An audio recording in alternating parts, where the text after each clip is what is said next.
ตามลักนะตีสามนี้แต่ว่าจังหวะไฟดับแล้วแถมอย่างหนึ่งตั้นก็ลา2 วันนั่นลาวัน15-16ก็แต่กะความจริงแล้วอาตมาต้องมารายการตีสี่ปุ่นนะวันนี้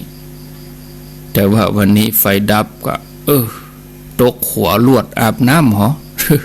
เนาะตกหัวลวดอาบน้ำเลยไฟดับก็ลวดจัดเลยกันลวดเลยทีเดียวก็ยินดีเนอะที่ท่านผู้ฟังได้โทรมาบางท่านก็ดันได้รับสายบางท่านก็บัดดันได้รับหลายสายหลายท่านโทรมาสอบถามเป็นได้ดักแซบฮะนั่นเป็นว่าไฟฟ้าดับบางท่านก็ได้รับคำตอบบางท่านก็บ่ได้รับคำตอบบางท่านก็บ่ได้รับคำตอบเตื้อเจ้าฮอดได้ยินเสียงออกวิทยุถึงจะได้รับคำตอบไปในตัวได้ยินเสียงก็เป็นจูนะก็อินดูเหมือนกันนะคนเฒ่าคนแก่แสดงว่าเปิ้นฟังกันนักกันหนาแต่เนจะเวลาใดก็ตามก็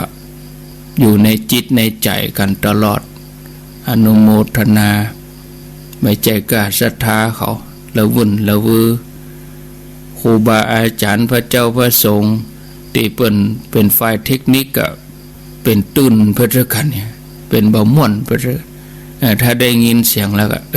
ออกวิทยุแล้วก็บางตนเพื่อก็อาจจะกลับไปงีบก่อนสักน้อยเปิดวิทยุฟังไปโดยนะญาติโยมท่านทั้งหลายวันเวลาล่วงไปวันนี้ก็วันที่15กลางสัปดาห์แล้วก็สัปดาห์กลางเดือนด้วยนะเดือนเมษายนนี่มีอยู่30 วันต่ออันก็เอานับไปตั้งหน้าแห่ง15 วันเอาผ่านมาวันนี้วันที่15อย่างแต่เฮาก็ก้อยๆพัฒนาคุณธรรมในใจของเฮาขึ้นไปเรื่อยๆเฮาทั้งหลายฟังธรรมะฟังรายการวิทยุก็เป็นการพัฒนาคุณธรรมในใจของเฮาบ่มีอย่างดีเท่าธรรมะเลยนะศรัทธาเฮามีธรรมะแล้วรอบๆตัวเฮาก็มีความสุขไปโดยความสุขนี้ก็จะแผ่ออกไปเหมือนคลื่นที่แผ่ออกไปคลื่นถึงไหนใจถึงไหนคลื่นถึงไหนใจถึงหั่นญาติโยมท่านสาธุชนทั้งหลายแผ่ขยายออกไปมีความสุขกันเตอะญาติโยมเขาได้ยินรายการธรรมะบอกว่าเวลาใดเขาก็มีความสุขก็แผ่ไปถึงศรัทธาเขานะบางทีบางเตื้อก็หิวข้าวอยากกินข้าวหันแมวหันหมาจรจัดกาหันเป็ดหันไก่มากาเขาก็บิดแบ่งสงเคราะห์สัพเพสัตตาจงเป็นสุ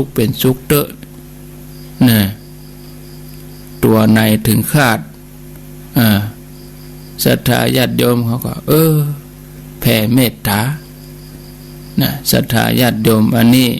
จิตใจที่เต็มไปด้วยเมตตามันอิ่มนะแต่เฮารู้จักแผ่เมตตานี่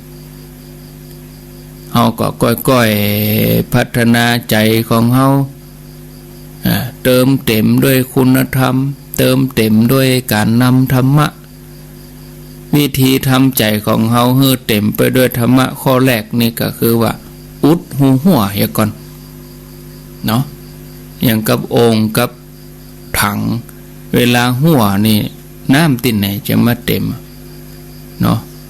เปิดน้ำใส่วันค่ำก็บ่เต็มเพราะว่ามันมีหูหัวก่อนที่เขาจะเติมเขาก็สำรวจถ้ายกมาแยงได้ก็ยกมาแยงพอมันหัวตะได้ก็ซ่อมก็แปลงก็บ่เต็มเพราะว่า มันมีหูหัวก่อนที่เขาจะเติมเขาก็สำรวจถ้ายกมาแยงได้ก็ยกมาแยงแยงพอมันหัวตะได้ก็ซ่อมก็แปลงถ้าเป็นต่อเป็นซีเมนต์เขาก็เอาปูนเอาอย่างมายาเนี่ยอุดหูหัวแต่ก่อนเพิ่นก็เอาอย่างยางบะต้อยเนาะยาเผาถุงยางพ่องยางบะต้อยพ่องเอามายาหูหัวก่อนที่จะเติมน้ำเต็มเขาก็ต้องพอก่อนว่าใจเขามีหอยหัวติ่นไหนพ่องใจเฮายังมีบาปอกุศลอันอย่างพ้องอย่างแต่ว่าวันนี้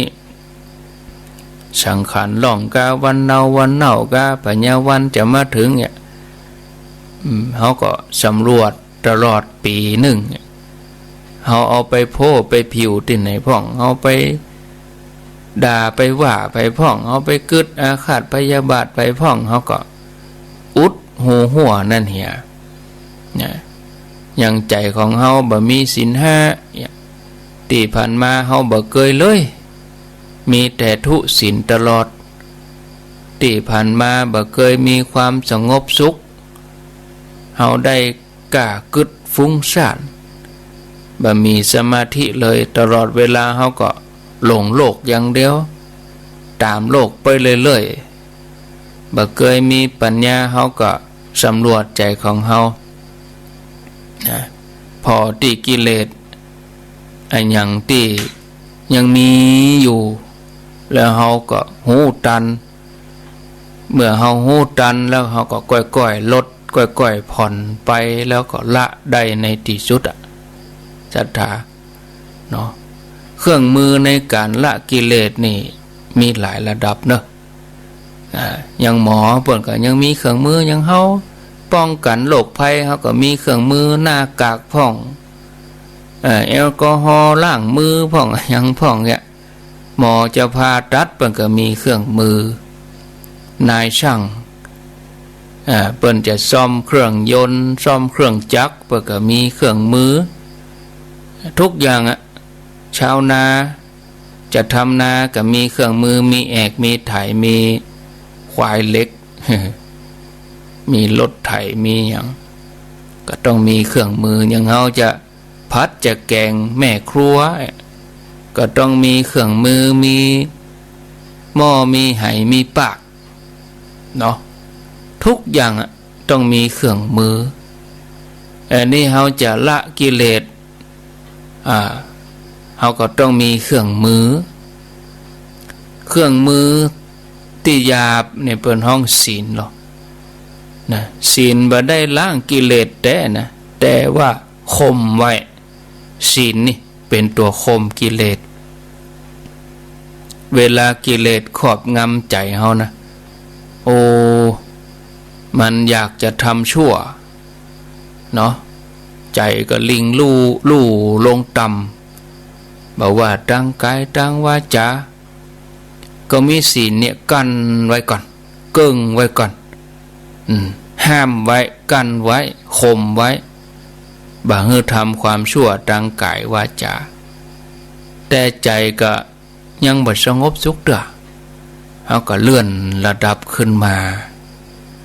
เฮาก็พัฒนาให้จิตใจของเฮาเนี่ยตั้งมั่นโดยใจสมาธินะบางทีสมาธิก็จะสงบกะไม่สงบกะก็ค่อยๆฝึกใจให้รู้จักความสุขความสงบเฉพาะปล่อยให้โหลดแล่นไปวันหนึ่งวิ่งพลันตะเวนไปทั่วตะเลิดเปิดเปิงไปทั่วมาอยู่กับความสุขความสงบเฉพาะกึดถึงพระพุทธเจ้าพระธรรมเจ้าพระสังฆเจ้าครูบาอาจารย์กึดถึงคนดีๆกึดถึงบุญทานที่เฮาเคยทำกึดถึงศีลที่เฮาเคยรักษากึดถึงภาวนาที่เฮาเคยปฏิบัติเอาตัวนี้มาหล่อเลี้ยงใจ นะกึดถึงอันอย่างที่ดีๆนี่ศรัทธาญาติโยมท่านผู้ฟังนะใจที่ฟุ้งซ่านนักใจที่ขี้เกียจขี้โคตรนะจังคนนั่นจังคนนี้อาละวาดไปทั่วเขาก็มากึดถึงบ่เมินบ่นานเขาก็จากโลกนี้ไปเขาจะไปโคตรกันนี่หยังเขาจะไปเกียดจะนี่หยังคนเขาก็บ่ถึงร้อยบ่เปิ้นก็ตัวบ่วันนี้ก็วันพุกอันนี้ก็กึดดีๆเนี่ยอยู่ดีๆกึดดีๆทำดีๆเนาะเมื่อเฮากึดดีๆแล้วใจเฮาจะสุขใจเฮาสงบใจบ่ฮ้อนทุรนทุรายเมื่อใจเย็นลงใจสงบลงเฮาก็สมาธิเกิดสมาธินี่ตรงกันข้ามกับใจที่มีราคะถ้าเฮาพิจารณาอสุภะความบ่าสวยสดงดงามนะใจมีโทสะเจริญเมตตาใจฟุ้งซ่านก็มาพอลมหายใจสิ่งที่เปลี่ยนข้างกับข้างกันนะเหมือนมันมีกดนักเขาก็เติมด่างเข้าไปมีกดมีด่างเค็มนักเผ็ดนักก็เติมน้ำเข้าไปเติมน้ำตาลเข้าไปเพื่อมันสมดุลเพื่อเกิดความสมดุลขึ้นมาอย่างร่างกายเขาเนี่ยถ้าขาดความสมดุลอุณหภูมิแบบปกติมันก็บางอย่างก็อย่างหนาวล่ำไปร้อนล่ำไปมันต้องพอดีอันนี้คือเกิดความสมดุลนะศรัทธาญาติโยมเกิดความสมดุลขึ้นมาใจก็เย็นไปชั่วครั้งชั่วคราวที่บ่เคยมีศีลก็ขอให้มีศีลเหี้ยอย่างวันนี้วันศีลเอาก็ตั้งใจปฏิบัติเอาที่บ้านเฮาหั่นถึงแม้เฮาบ่ได้รับกับพระคุณเจ้าเฮาก็ว่าเอาคนเดียวกะ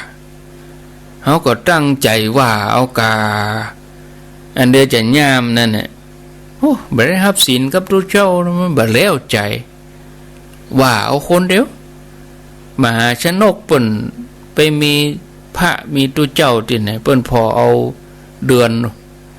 ว่ายน้ำกลางทะเลยังบ่ฮู้ฟังมีไหนก็ว่ายน้ำโอ้วันนี้วันศีลแล้วนี่พอเดือนเต็มดวงตั้งใจอุโบสถศีลนะพ่อแม่ศรัทธาก็เหมือนเดียวกันวันใดวันหนึ่งเฮาไปวัดบ่ลูกแล้วนอนแตบเซบแหงจะลุกก็ยังบ่มีแล้ววันนั้นเฮาใหญ่ใจเฮาก็ต้องปฏิบัติกันนะเกียมไว้บ่เคยมีสมาธิก็ให้มันมีสมาธิให้พอบ่เคยเจริญเมตตาก็เจริญเมตตาปัญญาเนี่ยที่จะหู้กายหู้ใจก็มาหัดมาฝึกกันหรอกเคยหู้สึกอยู่ที่กายนะญาติโยมก็มาพอพิจารณานะจะไปวาดภาพการปฏิบัติธรรมว่าเป็นการนั่งรับหูรับตาอย่างเดียวเนาะการปฏิบัติธรรมนี่ไม่ใช่การที่จะต้องไปเดินจงกรมจนหามลุ่งหามค่ำเอาจนเอาเป็นเอาตายนะแต่การปฏิบัติธรรมที่แท้จริงก็คือการมีสตินั่นเองศรัทธามีสติเอาฟังรายการวิทยุนะก็มีสติคนไหนชอบหูลมหายใจก็คือมีสติหายใจเข้ามีสติหายใจออกมีสติเลยไปคนไหนชอบทำอิริยาบถทั้งสี่ยืนเดินนั่งนอนก็คือมีสติอย่างประเด็นนี้เฮานอนอยู่เฮาก็มีสติอยู่กับการนอนเฮานอนท่าหยังนอนหงายก็นอนตะแคงก็ นอนไปแล้วเขาก็ฟังไปโดยเขาก็พอลมหายใจเขาไปโดยมีสติไปโดยหายใจยาวๆหายใจเข้าลึกๆหายใจออกยาวๆอันเนี้ยหูตัวตลอดตื่นรู้ยินดีความหูตัวมีสติในการนั่งสติในการยืนเดินนั่งนอนนั่งสมาธิที่แท้จริงที่ถูกต้องถ้านั่งสมาธิแล้วก็เคลิบเคลิ้มไปโอ้นั่งวันนี้ม่วนนั่งได้เมินแต่ว่าขาดสติอันนี้ใจบ่ได้ไปว่าไปนั่งฝันบางทีก็หลับไปไม่ได้เจริญสติเป็นมิจฉาสมาธิมีโมหะถ้านั่งสมาธิอยู่ก็จะต้องนั่งด้วยความรู้สึกตัวไม่ใช่ไปนั่งเคลิ้มไปโอ้นั่งเพลินไปหันแสงหันสีหันนั่นหันนี่หม่อนจะเลิศเปิดเปิงบางทีก็ไปสร้างบ้านสร้างเมืองปะทุกึดไปแถวนั้นแถวนี้อันนี้แสดงว่าเป็นมิจฉาสมาธิถูกโมหะความหลงครอบงำถ้านั่งสมาธิอยู่ต้องนั่งโดยความรู้สึกตัวมีสติถ้าเอาขาดสติเมื่อใดจิตก็อันเป็นอกุศลก็เข้ามาแทรกถ้าเขานั่งอยู่นะบอกว่าจะนั่งท่าไหนศรัทธาญาติโยมเมืองบุหลวงพ่อคูณหลวงพ่อคูณนี่ไผ่เกยหันเปิ้นนั่งสมาธินั่งคัดสมาธิไปแต่เป็นว่าเขาหันภาพหลวงพ่อคูณนี่นั่งยองเหรียญรุ่นไหนก็ถ้าเหรียญรุ่นที่หลวงพ่อคูณนั่งคัดสมาธินี่โอ้ไม่ใช่ของแท้ละต้องนั่งยองอันเนี้ยนั่งยองแต่เปิ้นนั่งโดยสติก็ห้องว่าสมาธิเหมือนกันเขาเดินจงกรมว่าจำเป็นต้องเดินตลอดเดินนักบางทีก็สลับกันอันนี้เขามีธุระเตียวไปกาดเตียวไปวัดเขาเตียวไปวัดเขาก็เดินจงกรมเตียวไปห้องน้ำก็ได้ขวาย่างหนอซ้ายย่างหนอเดินยังมีสติเตียวไปหันไปนี่เตียวไปถึงบ้านกวดขี้โคก็ยังก็เขาก็ไปด้วยความรู้สึกตัวบางทีเขาไปในใจมือลอยบ่รู้สึกตัวมีธุระเดินไปตั้งบนชั้น2กะเดินไปห้องน้ำเดินไปห้องครัวกะเนี่ยอันยังต่ออันยังที่เป็นวิถีชีวิตประจำวันของเขาเกิดขึ้นเขาก็ทำด้วยความรู้สึกตัวนี่ฉะนั้นถ้าเขาเตียวอยู่ด้วยความรู้สึกตัวทุกก้าวทุกย่างก้าวเป็นบุญศรัทธาถ้าเราเดินอย่างมีสตินะทุกย่างก้าวทุกก้าวที่เราเดินถือว่าเป็นการปฏิบัติธรรมเราเดินจงกรมอยู่ความสำคัญก็เลยอยู่ที่คุณธรรมในใจคือความมีสตินั่นคุณธรรมสำคัญคือมีสติขึ้นมาหูสึกกายหูสึกใจหันกายทำงานหันใจทำงานแล้วคุณธรรมอื่นๆเปิ้นจะค่อยๆพัฒนาขึ้นไปตามลำดับเนาะบอกกองเฮามีสตินะกิเลสที่เกิดขึ้นอยู่ในใจเฮาเนี่ยเมื่อเฮาหูตันกิเลสเฮาจะละอายใจหลายคนภาวนาเริ่มหันความจริงแล้วว่าโอ้เฮาอย่ามาสวกอย่างอี้เฮาอย่ามาห้าอย่างอี้เฮาอย่ามาปากบดีเฮาอย่ามาอย่างอันอย่างอี้คือหันตัวเก่าโหเฮาก็ใครเกินไปรุ่นนี้ไผ่ภาวนาแล้วก็พอออกว่าตัวเองบดีอย่างใดจีโตดตัวเองได้เนี่ยโอ้ศรัทธาญาติโยมพิจารณาตัวเฮานี่กิเลสเพียบเลยนี่นะอันนี้ภาวนาเนี่ยคือฮือหันอย่างเงี้ยนะฮือหันว่ากิเลสเฮามีนักโลนี่เมื่อเฮาฮู้จักเมื่อเฮาฮู้ตันเฮาก็รู้สึกว่าอย่างมันน่าเกลียดน่ากลัวตัวกิเลสโอ้กิเลสนี่มันไม่ใช่ของดีลูนี่มันไม่ใช่ของที่ควรเก็บไว้ลูนี่ เอาขวางเนี่ยกะเนี่ยคือเฮาบ่ต้องเฮาไผมาบอกเฮานั่งภาวนาเฮาก็สอนตัวเองไปในตัวเนาะรับรู้พิจารณาเกิดละอายใจละทีนี้ละอายใจตัวเองว่าเฮาเนี่ยไปได้จะได้เฮาอู้ไปได้จะได้เฮาทำไปได้จะได้เป็นได้กิเลสเฮามันนักอย่างอีเนี่ยเมื่อเฮามีความละอายในเปิ่นห้องหิริละหิริเกิดหิริคือความละอายแก่ใจตัวหิริคือละอายต่อความชั่วโอตตัปปะเหรอเคยได้ยินก่อนศรัทธาญาติโยมลืมไปหมดแล้วนั่นเตอะฟังธรรมะมาเป็น10 ปีถ้ายังบอกฮู้หิริโอตตัปปะจบข่าวเจ้าพุทธจบข่าวเจ้าพุทธนะโอตตัปปะนี่สมัยก่อนนี่ถ้าเป็นละอ่อนนักเรียนนะเปิ่นมีวิชาศีลธรรมก็ต้องไปเรียนนะเป็นเนรนี่เปิ้นเขท่องกันนะนวโกวาทนี่ทำมีอุปกรณ์มาก2 อย่างท่องไปทำหมด2หมด3เนี่ยทำให้งามเนี่ยว่าไปดูท่องไปดูเนี่ยเมื่อท่องจำแล้วก็มาฮู้ความหมายมาลุ้นหิริโอตตัปปะกำเดินนี่มีละยุคนี้เปิ้นบ่เน้นหิริโอตตัปปะเนาะแต่เน้นความก้าวหน้าทางวิชาการนี่หรอชื่อนี่งามแต่งามว่าเจริญก้าวหน้าทางวิชาการละอ่อนเขาก็เลยมุ่งมั่นกับการเฮียนแต่เฮียนว่าแต่อยู่ก็แผ่มได้เฮ้ยเฮียนแต่เนอสังคมบ่มีเฮียนแต่เนอหันแก่ตัวนักขึ้นหิริโอตตัปปะบ่มีบ่มีความละอายต่อบาปบ่มีความเกรงกลัวต่อบาปบ่มีความเกรงกลัวต่อผลของบาปนะคนยุคนี้เนี่ยญาติโยมบ่ฮู้นะหิริโอตตัปปะนี่บางทีก็โกงได้ก็โกงมือยาวได้มือไผยาวสาวได้สาวเอาบางทีเอาหน้าซื่อตาใสหันแล้ว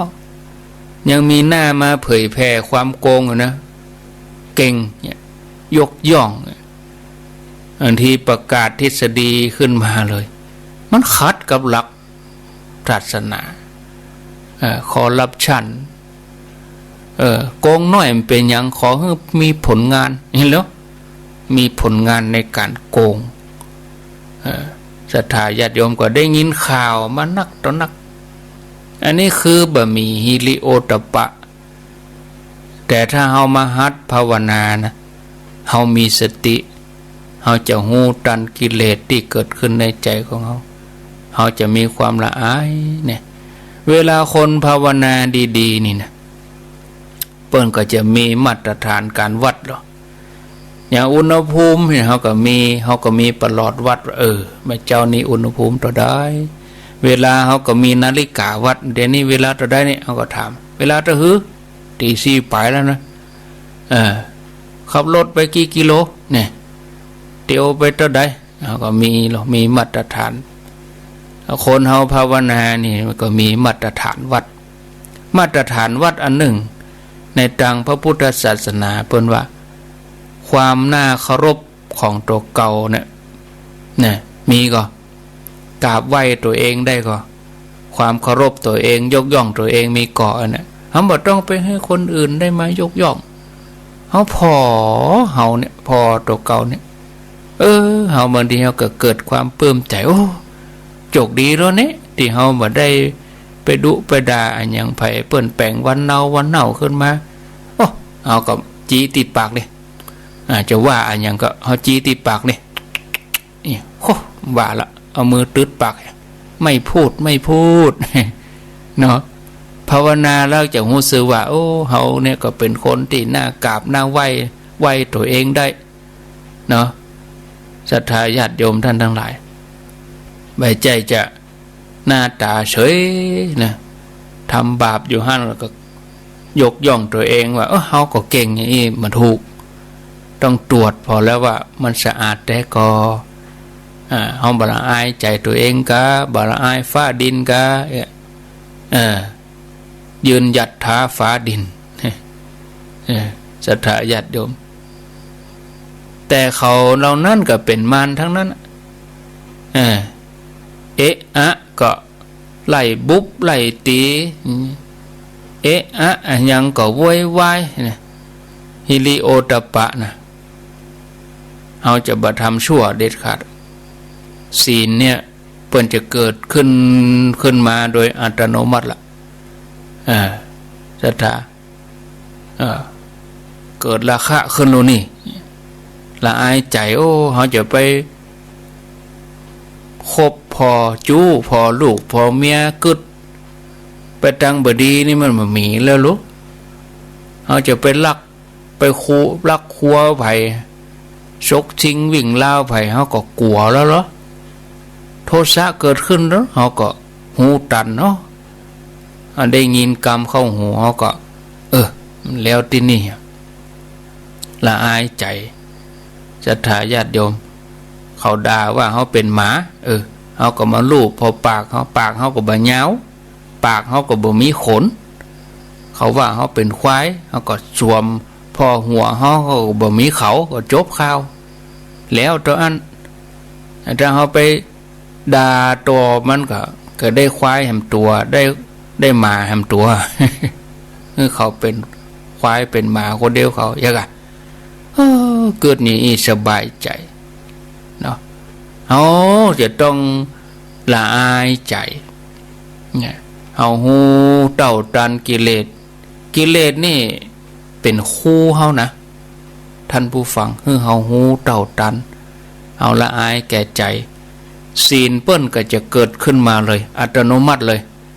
บอกกองเกิดปุ๊บดับปั๊บเย็นวุบเกิดปุ๊บดับปั๊บเย็นวุบเลยนะมาปุ๊บดับปั๊บเลยเป็นกองเซ็นเซอร์เลยระบบอัตโนมัติเลยใจเขาจะมีความสุขคนที่มีจิตใจดีเนี่ยเป็นมีความสุขยิ้มแย้มแจ่มใสผิวพรรณดีคนที่จิตใจบ่สงบก็คือคนทุศีลเนี่ยถึงเวลาฮับศีลเนอร์ลองวะเขาก็ลองพอกะสำรวจเวลาเอาฮับศีลเนอร์ศีลเป็นข้อบอกกองข้อหนึ่งเขาก็ยิ้มเขาก็บ่ได้ไปเนี่ยประหารฆ่าสัตว์ชีวิตเขาก็มีวันนี้อตินาเนอร์เขาก็ไม่ได้ลักขัวไปกาเมเนอร์เขาก็บ่ไปประพฤติผิดในกรรมอย่างมูสาเขาไม่ได้จุสุราเนอร์เขาก็พอศีลเป็นข้อเป็นข้อยิ้มได้กูข้อเนาะใจว่าแต่คิดแต่ขวางใจข้อหนึ่งก็ไม่ได้ข้อนั่นก็ไม่ได้เอาไปเอามาว่าก็ปากบ่ได้ใจบ่ม่วนเพราะเฮาทุศีลเนี่ยมีศีลแล้วก็เกิดสมาธิสังเกตพอด้วยคนมีศีลเนี่ยเปิ้นจะมีสมาธิง่ายนะคนบ่มีศีลนี่มีสมาธิยากเนาะเกิดจะไปทำนั่นทำนี่ก็ถามใจตัวเก่าเฮาสงบก็ใจห้อมสงบนั่นนี่เกิดจะเป็นลักขัวเปิ้นชกชิงวิ่งราวจิตใจเฮาสงบก็บ่สงบนะเกิดอาฆาตพยาบาทจองเวรไผอันเนี้ยตัวเนี้ยจะต้องไปพิจารณาละศรัทธาญาติโยมหันก็ว่าคนมีศีลเนี่ยใจเปิ้นจะสงบง่ายศีลก็เลยเป็นบทเป็นฐานเป็นพื้นฐานให้จิตเฮามีความสุขจิตใจเวลาเปิ้นมีความสุขเกิดขึ้นมาจิตใจที่มีความสุขความสงบนั้นก็บ่ฟุ้งซ่านไปตามอารมณ์ที่มายั่วยวนทั้งตาหูจมูกลิ้นกายใจจิตใจเปิ้นจะ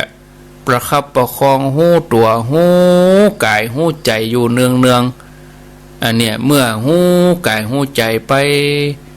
ก็ง่ายที่จะเกิดปัญญา ปัญญาก็จะโดยมาปัญญาคืออะไรยังปัญญาคือความเข้าใจความเป็นจริงของกายของใจนะปัญญาบ่ใช่ปริญญาอันที่เขาปริญญานะกับปริญญาทางโลกนี่ก็เอาไว้เสาะว่าหากินถึงเวลาเขาก็เท่าแก่มาแล้วก็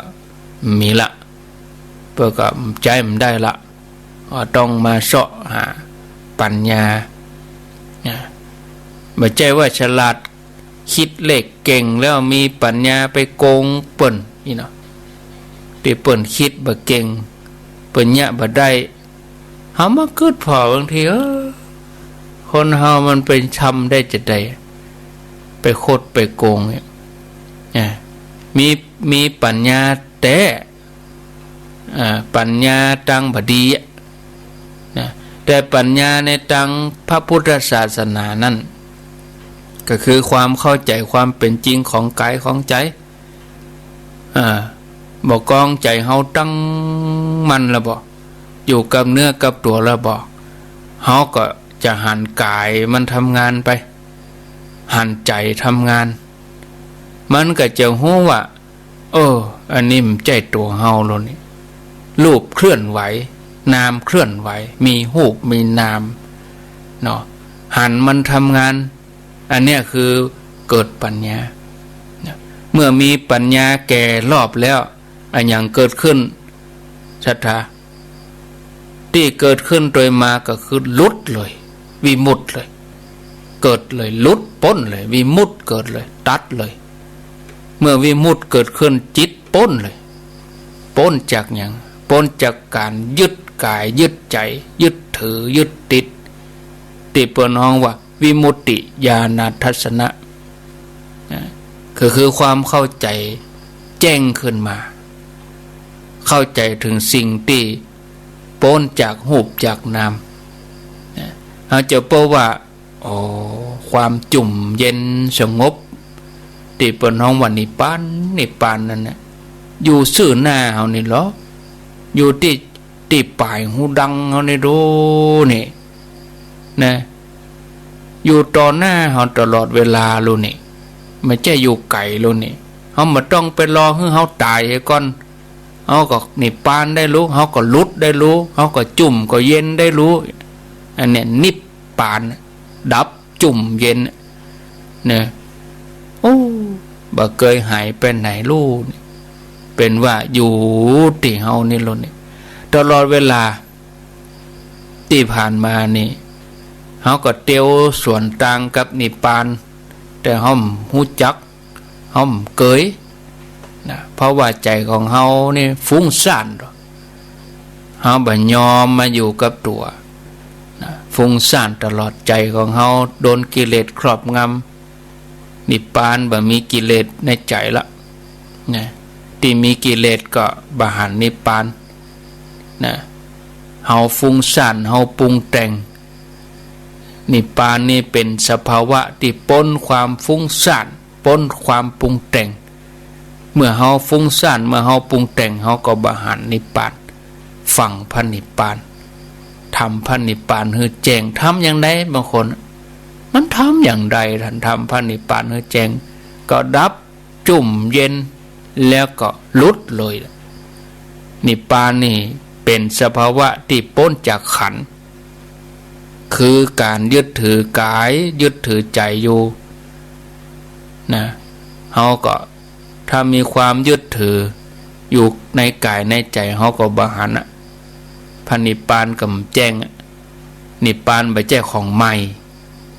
บ่ใช่มอกกำลังเกิดมานิพพานมีมาแล้วนิพพานบ่เคยหายไปไหนนะแต่เฮาบ่เคยฮู้เฮาบ่เคยหันเพราะใจของเฮามันบ่ละเอียดพอคุณสมบัติถึงคุณภาพพอเด้อเฮาก็ก้อยๆจะไปใจอ่อนก้อยๆนะก้อยๆทำใจของเฮานี่ก้อยปฏิบัติหาธรรมะมาหล่อเลี้ยงใจของเฮาเป็นลำดับไป เริ่มต้นที่ไหนท่านพระครูท่านอาจารย์ก็เริ่มต้นที่เขาตั้งสติไว้ให้ดีเขาจะเอาตั้งไว้ที่ไหนเอาตั้งไว้ที่ถูกก็ถูกเอาตั้งไว้ที่ผิดก็ผิดมีสติหูกายมีสติหูใจหูไปฮิริโอตปะเกิดเมื่อฮิริโอตปะเกิดละอายต่อบาปกลัวต่อบาปกลัวผลของบาปเมื่อละอายต่อบาปเก่งกลัวต่อผลของบาปฮิริเกิดแล้วก็ศีลเปิ้นจะมาละศีลเกิดอัตโนมัติละปัจจุบันขณะบักกาทำผิดบักกาเกิดผิดละเมื่อศีลสมบูรณ์ดีพร้อมนะจิตใจก็มีความสุขสงบขึ้นมามีความตั้งมั่นอยู่กับเนื้อกับตัวขึ้นมานี่หันก็ศรัทธาว่าวิธีที่ทำให้ใจเฮาสงบมีสมาธิก็จำเป็นจะต้องมานั่งอย่างเดียวนอนก็ได้ขับรถก็ได้ขับรถเฮาด่าไปเฮาก็มีศีลขับรถเฮามีสติห้ามกินเหล้าเมายาเป็นไงศีลนี่เอาไว้เนี่ยปฏิบัติใจก็สงบได้เปิ้นฮ้องว่าศีลานุสติเอาศีลมาตั้งอยู่ในศีลกะเฮามีศีลนะใจเฮาก็สงบตั้งมั่นเมื่อใจเฮาสงบตั้งมั่นเรียบร้อยดีงามสมบูรณ์ดีพร้อมแล้วบ่ก็เหมือนกับบะม่วงบะผางเมื่อมันเป็นจีเป็นจ่อแล้วมันต้องออกมาเป็นปุกออกมาเป็นปุกมันก็ใหญ่ขึ้นมามันก็ต้องสุกสุกแล้วมันต้องหล่นยุ่มได้ใจเฮาเหมือนกันถ้าถึงพร้อมแก่รอบแล้วบ่ตั้งมั่นดีแล้วบ่หูกายในกายหูจิตในจิตหูธรรมในธรรมนะหูไปตามสภาวะความเป็นจริงเมื่อใดปล่อยวางความยึดมั่นถือมั่นแนวอริยะมาแล้วกำนั้นเตียวตามทางนี้เตอะเตียวตามเส้นทางนี้เตอะครูบาอาจารย์อริยะเจ้าทั้งหลายเปิ้นละห้อยตีนไว้เฮาอย่างเฮาไปแพะเนี่ยเฮาหลงแพะหลงป่าโอ้คนเตียวทั้งนี้เลี่ยมเล็ดตัวเนี่ยพอห้อยตีนเขาไปนั่นก็โตยไปหรอเปิ้นเตียวแป่งห้อยไว้ฮือหันแล้วเฮาก็มีหน้าที่โตยตามเจริญห้อยตามมีสติหูกายหูใจเรื่อยไปวันหนึ่งเฮาก็จะเป็นส่วนหนึ่งนะของการได้เจริญสมาธิกรรมฐานถึงวันนี้บางคนก็ชอบสวดมนต์เนาะชอบสวดมนต์พุทธังสรณังคัจฉามิธัมมังสรณังคัจฉามิสังฆังสรณังคัจฉามิก็ว่ากันไปว่าตั้งมาหนุ่มจนพอเฒ่าแล้วถามว่าเอามาเป็นสรณะแต่ก็บัดแต่อาตมาก็ว่าแต่บางคนเบิ่งก็ถือปฏิบัติได้แต่ส่วนน้อยบางทีไปถือยังมาฮู้ว่าบ่ได้เปิ้นเล่ากันโอ้ต้นไม้นั่นนะศักดิ์สิทธิ์นะไปล่ะน้ำบ่อติบน้ำศักดิ์สิทธิ์ต้นกล้วยต้นอันหยังเฮ็ดออกมาพิษแผกเห็นน้อยต้นบะเป้าก็ต้นอันหยังก็ไปนั่งไว้ก็งบขอหวยขอแชที่ขอไว้เนี่ยลืมไปละวันที่1เปิดก็บ่ออกวันพุธเปิดก็บ่ออกเอาไปเอามา1 พฤษภาก็บ่มีนั่นแล้วจะไปของวดใดบ่ได้ เนาะของงวดหน้เปิ้นมาออกสักกรรมตั้งเขาทำไม ความจริงเฮายังมีติเปิ่งเตือนนะยังเบิ่งว่างอยู่นะคนที่เปิ้นมีติเปิ่งติแท้จริงเนี่ยต้องเป็นโสดาบันแล้วถึงพระรัตนตรัยจริงๆบ่หวั่นไหวเข้าถึงรัตนตรัยบ่ถือหลอกบ่ถือเล่นบ่ใจเอามามอกแสดงละครถือศีลก็ว่ากะกำปัก อันนี้มันก็ขัดแย้งต่อความรู้สึกขัดแย้งต่อความเป็นจริงนะศรัทธาญาติโยมบางทีถ้าสมประโยชน์คุณธรรมธรรมะอย่างเอาไว้มาลุ้นถ้าประโยชน์คัดกันทีก็เอาผลประโยชน์ก่อนเอาพระเจ้าพระธรรมนั้นไว้มาลุ้นเอาพร้อมจะทิ้งพระเจ้าพระธรรมไว้เพื่อประโยชน์ต่อตัวเก่าจิตใจของปุถุชนเขาก็กับกอกกิ้งกับกอกไปมาศรัทธาปุถุชนก็ยังกับกอกอยู่ตลอดปีนไปปีนมาฉะนั้นเราจะไปประมาทนะศรัทธาเราจะต้องเห่งเข้าถึงศรัทธาของเรานี่จะแน่นแฟ้นขึ้นมาความเปลี่ยนในการปฏิบัติก็จะนักขึ้นสติสมาธิปัญญาก็จะนักขึ้นวันหนึ่งเอามาวิมุตติคือหลุดพ้นความหลุดพ้นก็จะเกิดขึ้นจากนี้อย่างน้อยญาติโยมหมอกเขาได้จิ้มหมอกเขาได้จิ้มญาติโยมทั้งหลายก็ใบยากล้ำไปถ้าเราจะเอาหมอกอนุโสดาโสดาบันนี่นะไม่ใช่โซดานะโซดาบันอันนี้เขาต้องยอมความจริงวันนี้ละว่าตัวเขาก็บ่มีกายเขาก็บ่มีใบใจของเขาใจใบใจของเขาตัวเขามีที่ไหนจิตเขายอมรับความจริงได้นะพอเขาพอความจริงกายในกายใจในใจของเขากายก็เป็นที่ทำงานของเปิ้นทำงานไปหายใจไปเอาอาหารเข้าปากไปเอาก็ใบใจของเขาสั่งบ่ได้จิตก็สั่งบ่ได้ดูมันทำงานดูจิตไปเรื่อยๆดูกายไปเรื่อยๆนะบ่ใจโปรแกรมจิตที่จะต้องตั้งให้มันเชื่อแต่เป็นการเอาข้อเท็จจริงมาพิจารณาทุกวันนะจนมันหันมันหูแล้วมันก็จะยอมเอง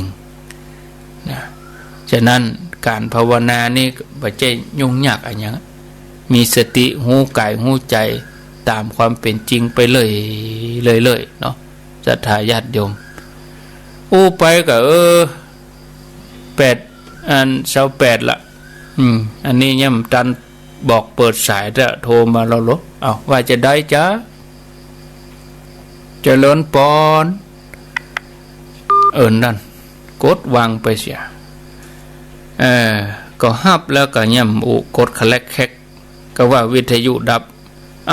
จะโทรก็โทรแล้วเอากันนี่จะโทรก็โทรแล้วเอากันนี่เลยมันได้อันปีใหม่สักคำก็ปอบุญธรรมกะ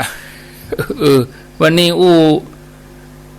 ตามลักตามแนวปฏิบัติก็ไปกับเพลินกับเรื่องเกตความหู้นี่ก็วันนั้นก็ไปก็ถือว่าแล้วใจเปิ่นไประดับหนึ่งแต่ก็วันพัดนี่เวลานักดีวันพัดแมลงนี่ก็ก่อยไปเพื่อก็ดึงฟังตลอดอยู่แล้วนะเรื่องวันเน่าวันไปยาวันปักปีเพื่ออย่างจะโทรก็โทรเลยมาอันไว้มันได้ละจะโทรก็โทรเนาะอันไปอยู่แล้วก็มาเลยกันนี่มันเป็นอย่าง0998366322เวลาจะโทรก็โทรแล้วจะว่าจะใด0998366322รับแล้วเจริญปอนจากที่ไหนสันขยอมสันขยอมสันทรายกะปฐมพรที่สี่ก็อายุ58ค่ะได้ยินชัดดีเนาะฟังตึงวันเลยเจ้าฟังคลื่นไอ้ยังฮะ นั่งกินน้ำขิงไปตัวเนี่ยฟังไปตัวเนี่ย กินน้ำขิงเจ้าจิบนะจิบน้ำขิงอ๋อ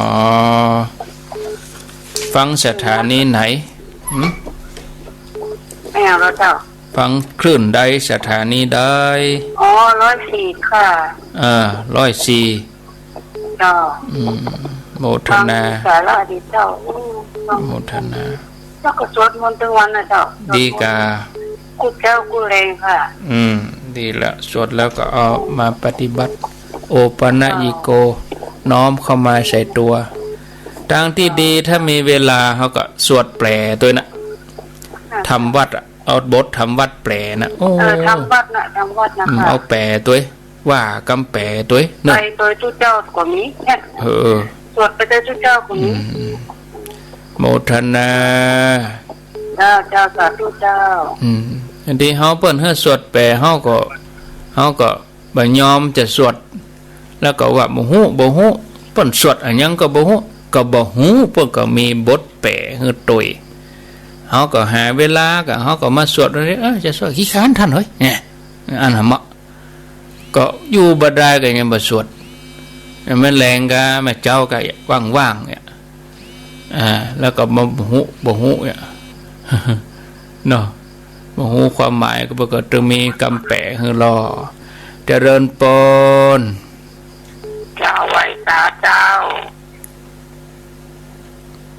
เอาว่าไปไม่น้อยเจ้าจะไปเงียบมันเงียบคือว่ายังเข้าหูฟังนี่เนาะก็คือมีอดปักเหมือนกันคุณนะเจ้าเนาะแต่มีคนเห็นประเภทหนึ่งนะเจ้าที่ตรงข้ามเขาเฮานะเจ้าก็คือก็เรียกลิกะความไม่ละอายต่อบาปนะเจ้าแล้วก็อนุตตปะเนี่ยความไม่สะดุ้งกลัวต่อบาปคุณก็เรียกหนักเลยลิอุตตปะนะเจ้าหน่อยภาษาสัมพันธ์หน่อยนะเจ้า7 ทุ่มถึง2 ทุ่มไปลืมพอพระพุทธเจ้านะเจ้ากดเลข93นะเจ้าไว้ตาเจ้าโมทนาต่อไปเจริญปนไว้ซาครับลุงอันนี้โยมโควิดเหรอครับนึกว่าจะไปได้ฟังไม่มาเจ้าได้รับไป70,000โควิดไปเมินที่ไหนเกินชั่วโมงมาได้ผัดแล้วนี่ดับไปเลยผัดแล้วนี่ดับไปเลยไฟดับยาวผมก็นึกว่าวิทยุผมเสียใกล้กันหลายไปหลายมาก็เลยมาหลายฟังมันดับฟังเสียง96จับเพลงลุงแหนออกเลยแม่นหน่อยกันไฟฟ้าดับครับนึกว่าฝนตกต้องปูนไฟฟ้าดับไม่ได้ตกเนี่ยมันมีฝนมาตกเนาะครับมีสักเม็ดนึกว่าจะตกแล้วก็มันลึงแต่ตั้งเขามาได้ครับเป็นไงเฮ้ยโอ้พอจะตายผมหวังตายไปเป็นต้นตุลุงเลยได้คิวเตอครับแต่เองใส่น้ำถึงวันเนี่ยเลยเป็นยังความขยันหมั่นเพียร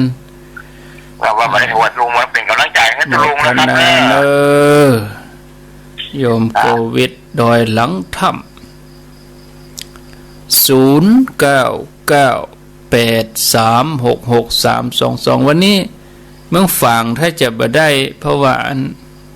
ระบบอัตโนมัตินี่เปิ่นตั้งรับตีสาม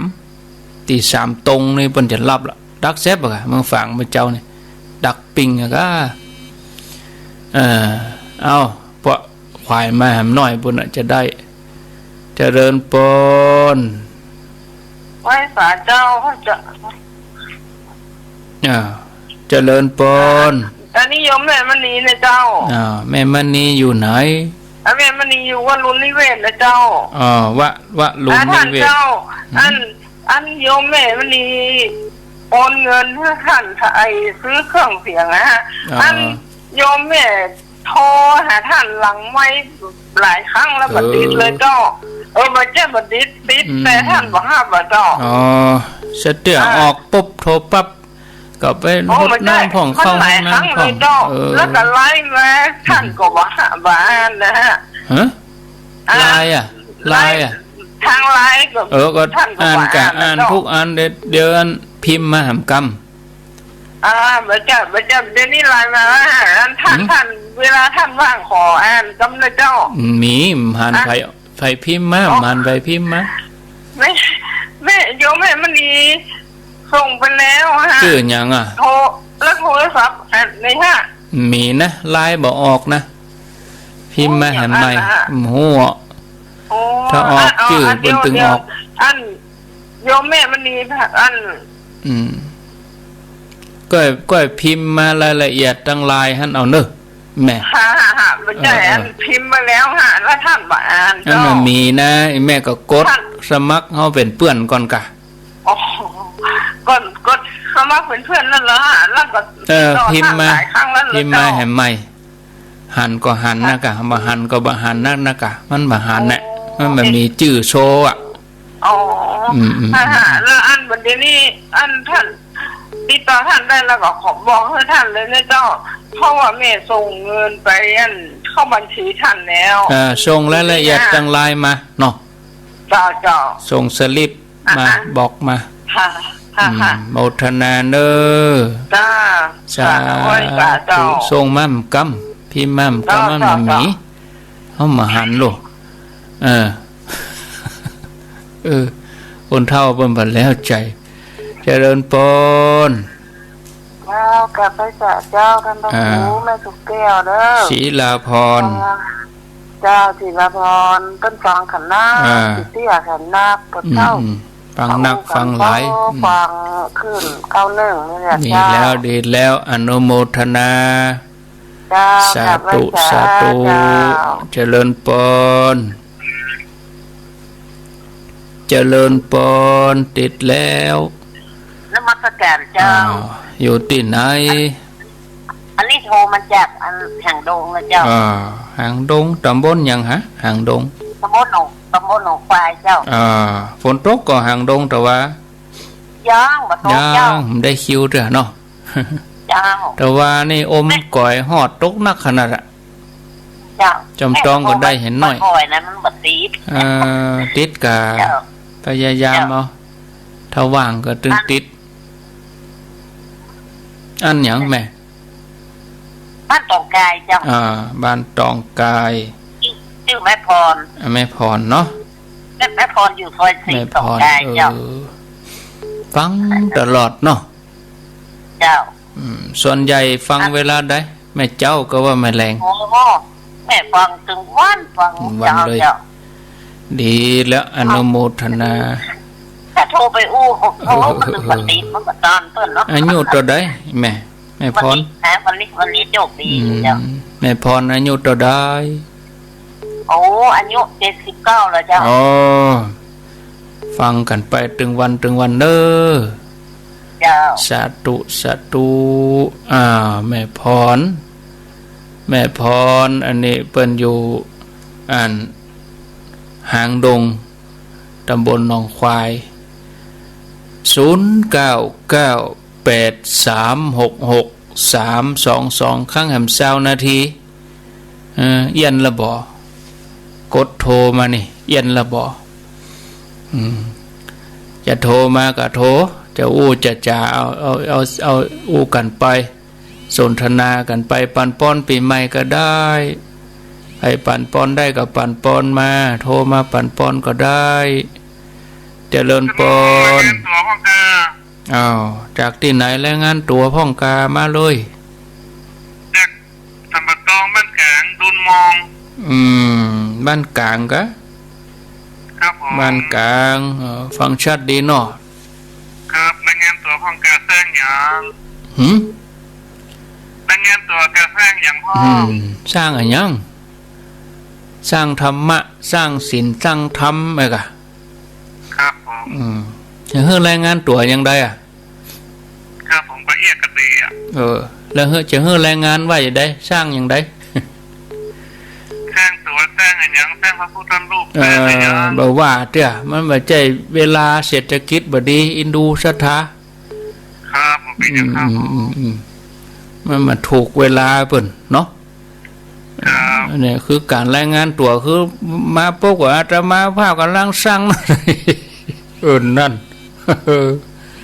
โยมก็คือเอาอย่างอันธรรมะเหมาอะสร้างธรรมะเนี่ยค่ะสร้างจิตสร้างใจเนี่ยค่ะ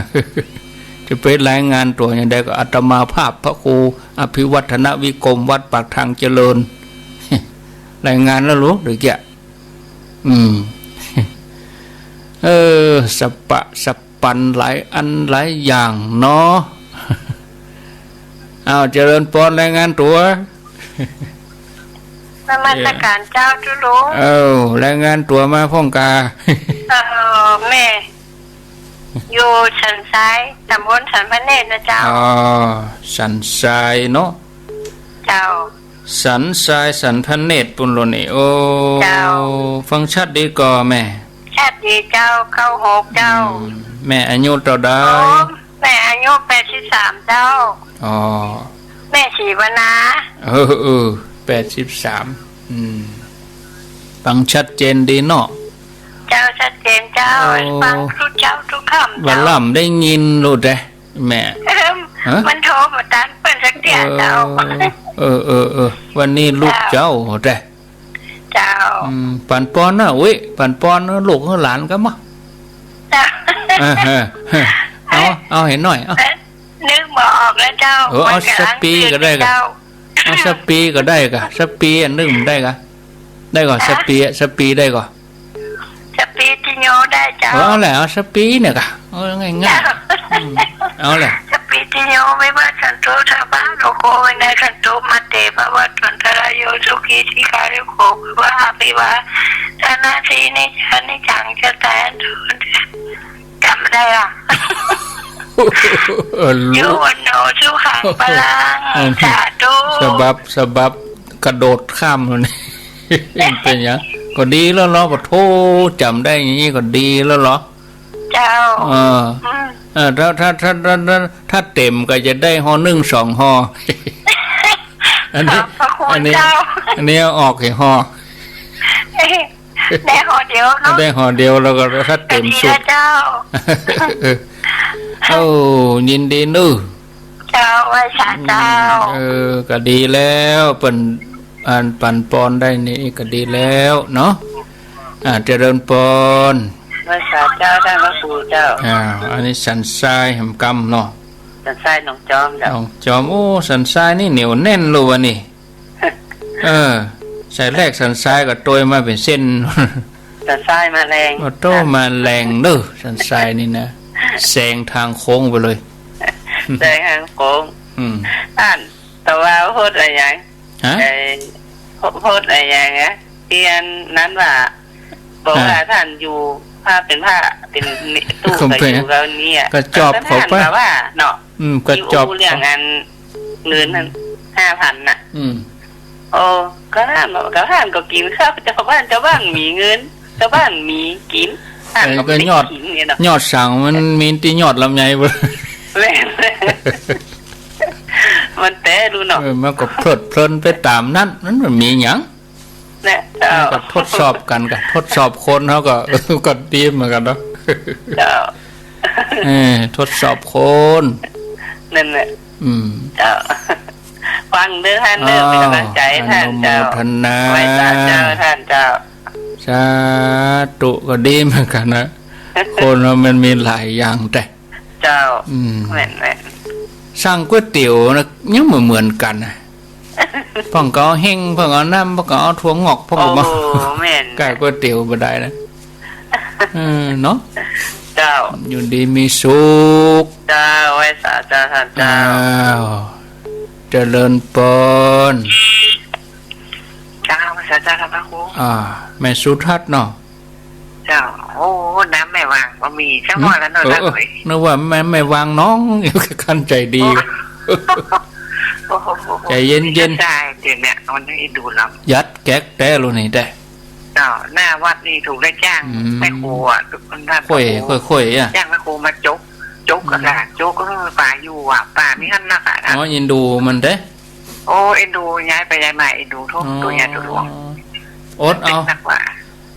าแหมสักวางกลับมาละจ้า น้ำแห้งน้ำปิงก็แห้งโอ้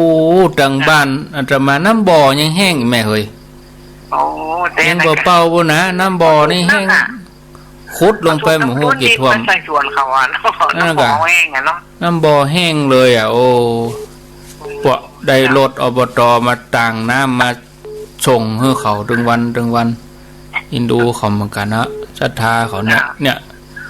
ยุคนี้นี่โอ้แห้งเหือดกันหมดจะเป็นแรงน้ำใจกันแล้วกันเนาะ เจ้าน้ำกินเต็มอีกนะแต่ถ้าสับโตไปถ้าว่าน้ำอาบผมหนีอะไรท่าน นั่นก็ซักผ้าซักครัวเนี่ย นั่นเนาะ น้ำกินนี่ก็สั่งมากำลัง2 ลังนี่นะ ได้อยู่น้ำอาบนี่ น้ำอาบน้ำใจนี่สำคัญ น้ำใจ อ้าวอดเอาสาธุเจริญปน เจ้าไม่ป่าเจ้า อ้าวอันนี้โทรจักดังได้ โทษจากปลาคอยไส้เจ้า ปลาคอยใต้แม่ริมบนเนาะ เจ้าใกล้ๆกับพันที่สมัยฟังชัดเจนดีก่อ ชัดเจนด้วยเจ้า ฟังกันนักกันลายก็หา เจ้าฟังพ่อคนมาจ้างโทรมายายโทรมาคนเดียวย ายเป็นตัวแทนแม่เขาไปวัดว่ะตั้นขันเข้าไปอย่างว่าแม่ไปเจ้าทยอยกันไปทยอยไปเอาไปตั้นเข้าก็เอาตุงปักกับปิกบ้านอีน่ะเนาะก็คนอย่างเงี้ยจะไปละเลยจะไปละเห็นเลยก็บ่ได้เนาะเจ้าก็ไปอย่างเงี้ยกันแม่ถ้าอยากได้ไปตาลวันผูกก่อนเนาะวันผูกก็ได้วันเฮือก็ได้ไปได้กันเนาะโอ้ได้ไปเรื่อยๆติดไปเป็นติดปุ่นตาได้เป็นติดปุ่นแม่ลูกก็ว่าแม่มันต้องไปอันหลายเปิ้นเตื้อเดี๋ยวรอเปิ้นนี้ก่อนผูกมันซื้อไปก็ได้เนาะเข้าใจมั้ยมันต้องไปสุ่นคนหลายก็ทยอยวันผูกวันเฮือถึงวันที่18ปุ่นกะถึงวันตักปีแม่นละเฮาก็ไปคนว่ามันจังไปเตียงแม่อ่ะเฮาก็ไปโล่งๆก็ทยอยไปโล่งๆเนาะโล่งๆไปก่อนเพลก็ได้มอก10 โมงเกิงเนี่ยโอ้ได้ก็เจ้าได้ก็ย่ำได้โธ่ซ้ำจับกะไปมอก10 โมงเกิงเนี่ยเฮาก็ไปดาครัวก็จับเพลเลยกะทยอยไปงั้นถ้าจะดีเนาะดีค่ะบ่โธ่อีกาเอกะทุกเจ้าอ่ะ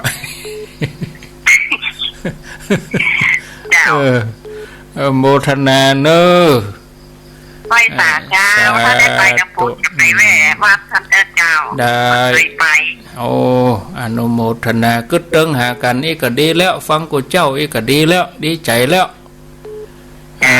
ไว้สาเจ้ากาศรัทธาขอมีความสุขจากการฟังธรรมะอีกอะดีใจแล้วศรัทธามันได้มาหากันก็ไม่เป็นอย่างก็เอาเสียงไปเยี่ยมเยียนหากันเจริญปนไหวสาท่านพระครูเอาปอบุญตันครับปอบุญตัน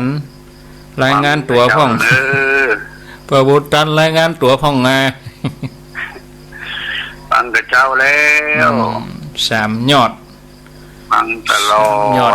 ลอดทุกวันเลยตื่นเจ้าท่านวันนี้ลูกเจ้ากะอันนี้ตื่นเจ้าฟังคนโทรของวันเหมือนกันคนนั้นโทรเนาะครับหลายบ้านก็ม่วนกันไปอู้กันไปปันป้อนนะป้าบุญตันปันป้อนได้ก่อนครับเอาสักปีหน่อยไปปันป้อนมันใช่ทุกเจ้าเก่าไม่เป็นอย่างก็ไม่เป็นอย่างก็ปันป้อนน่ะเทื่อร้อนดำหัวเอาไว้ส่วนตัวที่ว่ามาถึงขั้นต้องทุกเจ้าแล้วก็คนแล้วก็ปันได้หมดสักปีมันไม่ใช่กับของทุกเจ้าดอก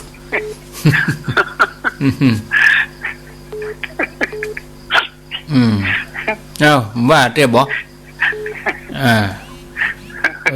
โมทนาเนอครับไว้ได้ตัวปันเอาเป็นยังเจริญปนจากจังครับครูจากตังใดมีต้นเพิ่งนะเจ้าต้นเพิ่งเนาะต้นเพิ่งสารปีเจ้าแม่สีแหละเจ้าแม่สีต้นเพิ่งสารปี